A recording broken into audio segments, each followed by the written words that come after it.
Hey folks, Caleb with Almond Landscape, the Hardscape Academy here. Welcome to the Almond Landscape YouTube channel. We're gonna show you how to cut pavers and make them make a curve or a radius. Here we go, let's go. If our patio does that curve, right, to the main field of pavers. Again, this is just a quick crash course today, but we need to get these pavers to lay out to this curve here. Let's just get her laid out real quick here and get her laid out real quick. Okay, how are we going to do this? All right, how are we going to get this? Because that gap per ICPI, which is now CMHA, I think, or something. I don't know, Concrete Masonry Hardscape Association or something like that.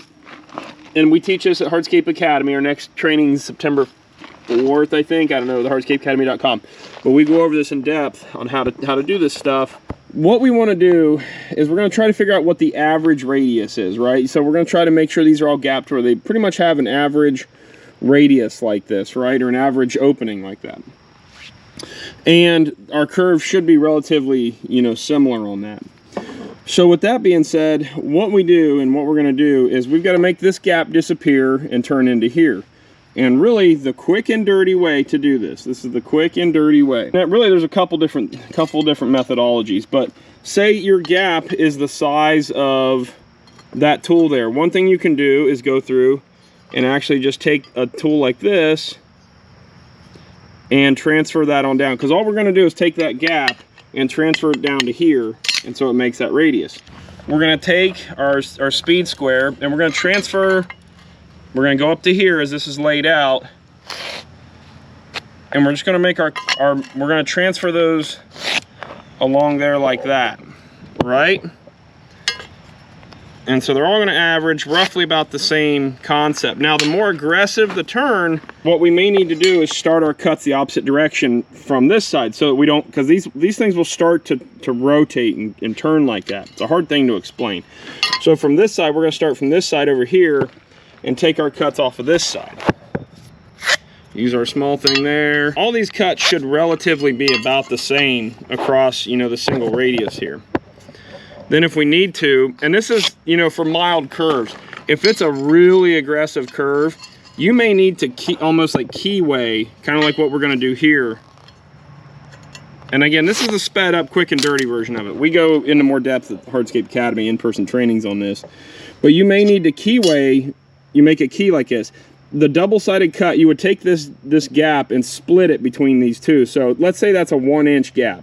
We would measure in a 1/2 inch, and make a mark, and straight line up to there, and measure in a 1/2 inch, and mark and straight line up there, and split that gap. That's gonna give you the cleanest, prettiest cut. Depending on what level of quality you sell your jobs at, that's what's gonna really vary. But for the most part, in most cases, this single cut method is gonna work really well. But if it's a really tight radius, you might have to do some crazy keyway stuff, but you want to watch. You don't want this to look all chunky and crazy. You got to be really careful. Again, we're just going to we just take our speed square and make our marks. We just transfer the marks all the way around. Now, again, starting from the other way, we go to this side now, and so that way it keeps these things from rotating and doing some crazy stuff. One other aspect of that is, just to show you, you can see the lines, how they would match up in theory. If you had a tool that's the same thickness as that gap, how that would follow this side. This is probably going to be a nightmare to edit or watch, I don't know. And that would just transfer down like that. So then we're going to take our saw and we're going to cut it. By the way, our friends at Lattice here, promo code Almond, can get you 20% off diamond blades. And that's a pretty good value. And these guys are the least hounding pains in the rears to work with of all the diamond. There's a lot of diamond blade companies out there, folks. These guys are the least worst about aggressive sales tactics, and so I really encourage you to check out Lattice if you don't want them calling your grandma once they get your number, those kind of companies. So that being said, we want to thank Hurricane Lattice, and the Hurricane blade's really good. We use that on our dustless saws, on our gas saws. We love all that Lattice stuff. Good stuff. Okay, let's get cutting.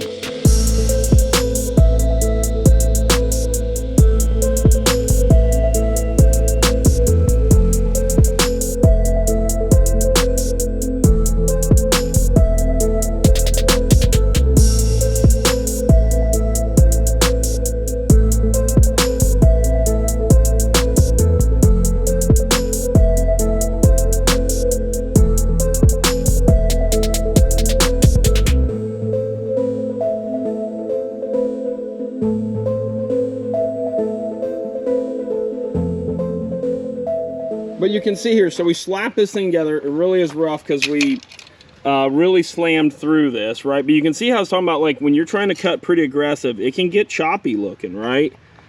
And so you really got to watch that you're not trying to go on too aggressive of a radius, right? This could probably justify or warrant, because you see how aggressive we got on that one, how choppy that'll start to get to look. And that's when you need to start taking less off of one side and equal amounts off of both sides. So you'll need to kind of play with that. Generally, you see what I'm talking about when I'm talking about what side you're cutting from and starting from. These pavers can start to rotate on you. So this is really me slamming through this fast. It's a great example of how this can actually not go pretty, right?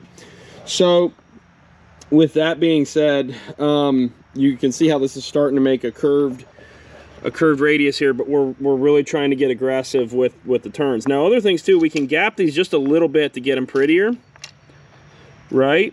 And so that can start to help, and then we can fill that with poly sand as we go. And that's okay, because we get within the ICPI, gap requirements, or maximum gap requirements from there. So just by messing with that a little bit, we can start to get this looking prettier, right? I'm gonna just ditch that piece and that piece. It looks like crap.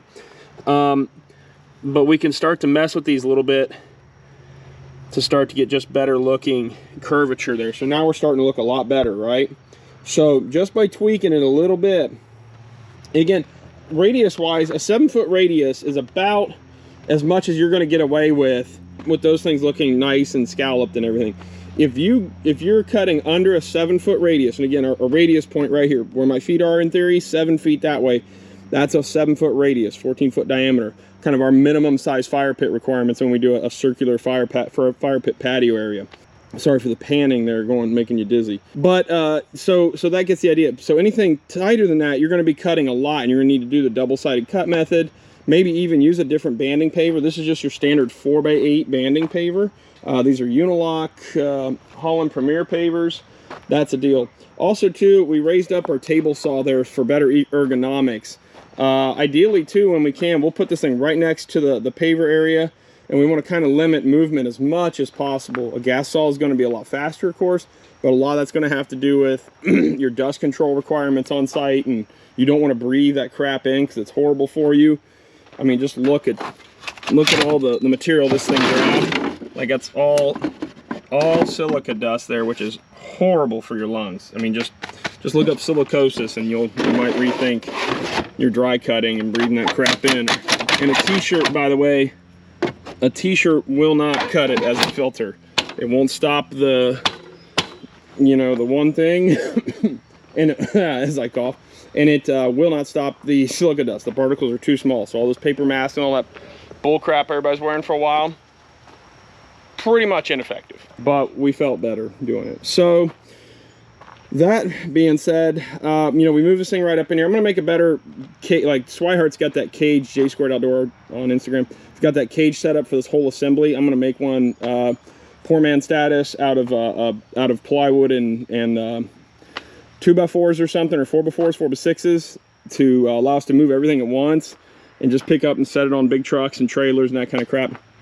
Now we're not handling each of these things individually. So with that all being said, I hope this is helpful. You can, just by tweaking this some, start to get it looking a lot prettier, and it's still got to conform to your main field, but just playing with it a little bit. And then when you go to poly sand and pre-compact and all that, make sure you get some sand in there to fill those joints so that they seat nicely side to side, and you get proper interlock, which is when the pavers actually sit into the setting bed. Okay, that all being said, that's it.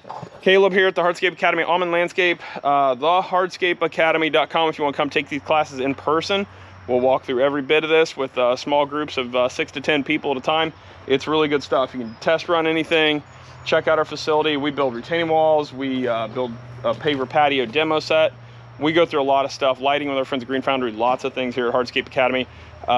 Just go to thehardscapeacademy.com for future things, and shoot us a DM on Instagram, and we'll go from there. Watch, actually, here, let's have some fun real quick. This is from one of the last Hardscape Academies, a demo here.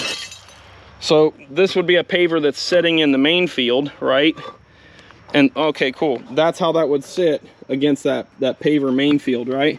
And I got some of this grit in there, so whatever. But when you cut that main banding, another thing we talked about, the main field paver, you cut it at an angle so that these pavers butt right up to it, nice and even and all that. So that's how that starts to take shape, right? Just a general crash course here. Okay, that's it. Check out Kid Contractor Podcast, promo code Almond on a lot of different stuff here. Equip or whatever. Hardscape North America, the trade show in Kentucky. I highly recommend you go to that. Lattice diamond blades, all sorts of stuff. Thanks for hanging with us here. We'll catch you folks on the next one. We'll see you.